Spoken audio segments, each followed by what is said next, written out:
In the near future, an unspecified apocalyptic event wipes off the human population on a Tuesday afternoon. It is so sudden in fact that people die right there where they sit. In a little American town, Del believes to be the last man on earth and has created a peaceful routine for this lonely life of his. He lives in the library where he used to work and still keeps good care of the books, organizing them all neatly so they can be preserved. When it comes to food, he takes things from supermarkets but also has taken up the hobby of fishing, since unlike mammals, fish are still alive and well. Del also has a whole system in place to visit the houses in town. Every day he chooses a house and cleans it while keeping his face protected, taking every picture he may find inside, every useful item like batteries and gas for his truck, and takes all the books to his library. If he finds any bodies, he wraps them up in their own sheets and then buries them with the help of an excavator. Once he is done, he adds an X in front of the house, then marks it on his map too. One night, Del goes to bed after watching an old movie as usual when suddenly he is shocked to hear an explosion outside. Fireworks are glowing in the sky, meaning someone else is around. The next morning, he goes to town to investigate and finds a car that has crashed because the unconscious driver Grace had been drinking. A quick look inside the car also shows she was the one behind the fireworks, and she has got a gun with her. Moments later, Grace wakes up inside a random house with a bandage on her head. After throwing up, she tries to open the door only to find it locked. Del is on the other side asking questions. Grace explains she has not seen anybody else and that she does not know why she is alive, which matches Del's experience. The gun she found on the road and only kept for safety. Del does not want her to stay and has prepared a car for her, so he will open the door only if she promises to come out after counting to 100. However, Grace breaks her word and opens the door immediately, causing Del to rush out of the house. After giving her the keys, he goes away ignoring anything she has to say and her wish to stay. Grace does not give up though and she begins following Del around, offering her help with the cleaning. With 2 pairs of hands they may finish faster and move on to the next town, but in Del's eyes, there are no other towns. He does not accept her as his helper, but Grace continues to follow him anyway, bringing a bright presence and noise into his life that had been missing for a long time. And while Del does share his food with her, he makes her eat at a different table and refuses to chit-chat or discuss theories behind what caused the apocalypse, until one evening he shuts Grace up by pointing out he had already been lonely when he was surrounded by the townspeople. Seeing as she is not making any progress, Grace picks up her things and gets ready to leave, but as soon as she gets in a car, Del comes and admits he has changed his mind so she can stay for a trial period. From then on, Grace goes with Del to clean houses and gets to learn his process. That is also how she realizes Del knows the name of all the bodies in town and still remembers if they owe him any books or late fees. When the time comes to bury the dead, Grace finds it very cold of Del not to say anything in memory of the poor people and shares the fact that every time she found a body on the road, she would hold her breath for 10 seconds. Just to humor her, Del begins doing it with her. Del sometimes still says he misses the quiet, especially when Grace will not shut up while they go out for groceries or she plays music really loud in the truck, but he does not push. One afternoon, Grace notices Del is not in the library and takes the chance to look around his office, where she is shocked to find a whole organization system in files for the pictures from the houses.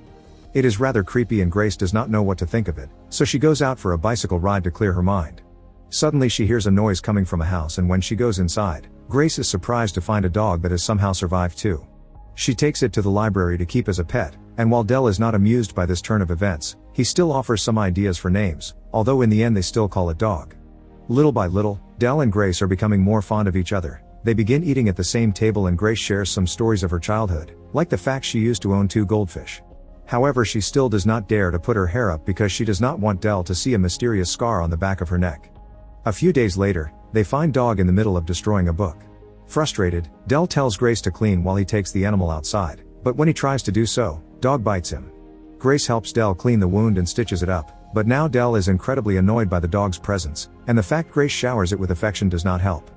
The next morning, Grace wakes up to find the dog gone. She does not understand how it happened since she had tied Dog up, and while looking for it around town, Del admits he let the dog out to pee. It sounds like an excuse to cover the fact he got rid of it and Grace gets furious, so when they return to the library, she gets drunk and brings out the files with the pictures. While accusing Del of thinking people like objects, Grace reminds him that while he had been bitter and alone in his old life, she had been happy and lost it all. Del goes to bed with heavy guilt on his shoulders, so the following day he introduces Grace to his secret greenhouse and gives her permission to take care of the plants as an apology. He also indirectly calls the trial period over by allowing her to clean houses on her own, that way they will cover more ground faster. A new routine starts of them working together as equals and Grace begins helping with the meal preparation as well, yet she still keeps her scar hidden. She also finds a pair of walkie-talkies in a random house, which will allow them to stay connected even when they are apart. One afternoon, Grace finds a house that is not on the map, but as soon as she enters it, a furious Del comes after her to tell her she should not be there. He does not want to clean this house, and that is how Grace realizes this is Del's old home. When she points it out, Del tells her of the first deaths he saw, which had been little kids in recess, then finally gives in and accepts to clean the house with her help. Burying his own mother is emotionally harder than taking random bodies, and this time Del takes more than 10 seconds to hold his breath as a goodbye. Once they are done with Del's family home, Grace finally admits there is something she has not told him, but instead of just saying it, she kisses Del to put him to sleep. When Del wakes up the next morning, he finds himself on the bed of the same house he had taken Grace to the first time. After grabbing the gun they left there, Del goes downstairs and is shocked to find Grace having breakfast with two more survivors, Violet and Patrick, who Grace calls parents even if she does not sound too convinced. While looking strangely cheery, they explain to Del that there are thousands of survivors living together as a community in California, and Del just did not know because he never thought of leaving his own town to seek others, otherwise he would have seen the signs they have put up on the roads. Furious at the fact Grace has been making him feel like they were the last people on earth, Del rushes out of the house and ignores Grace following him while explaining those are not her real parents. They are two adults that the community assigned to her as her new parents. They were not originally married either, and she thinks they are freaking crazy. Del does not care. He pushes her away and drives back to the library, where he throws up all his pain. Meanwhile, Violet asks Grace to come back to California with them because she cannot do this alone anymore and they need to become a real family. Before the trio leaves, Patrick visits Del at the library to invite him to come to California with them, since his skills would be very well received. There is a team of doctors that has come up with new ways to harness the complexities of the human mind, but since this speech does not impress Del either, Patrick leaves after writing the address on a random book in case Del ever changes his mind. Moments later, Grace leaves the town with Violet and Patrick, crying her heart out as she looks at her new parents' neck scars and remembers what is waiting for her in California. Del tries to go back to his old routine, but now the loneliness and the silence are enough to get on his nerves, and he ends up channeling his frustration by throwing things at his old house. After a night spent dreaming of Grace playing old movies in the library, Del decides to take out all the files with the pictures to describe what he sees. He remembers every face and their names, but also their occupations, their personalities, and their reading taste. As he realizes he was never truly alone and this lifestyle does not suit him anymore, Del desperately searches the library for the address Patrick left without being careful with the books for once. The trip to California is long and arduous, but Del is a survivor and has brought plenty of supplies with him. Whenever he finds a road blocked by other cars or he runs out of gas, he simply changes into a different abandoned vehicle and keeps going. Once he finally makes it to California, it is quite overwhelming for Dale to see the glowing lights of a working city, but he pushes through his antisocial tendencies until he finds Grace's home. Patrick and Violet are around, so Del waits until night falls and everyone goes to bed before grabbing the gun and breaking into the house. It does not take him long to find Grace's room, and the sight that awaits him is quite disturbing. She is connected to a machine that is putting her through behavior modification to forget about all the trauma caused by the apocalypse and the loss of her family. In fact, every person in this community has gone through the same treatment, since it is the only way they can move on and be happy again. Del wastes no time and apologizes for his attitude before helping disconnect Grace from the machine. Luckily she is healthy enough to stand up and leave with him. On their way out they bump into Patrick, who tries to stop them and explain their system is the best option, but Grace grabs the gun and shoots him on the spot.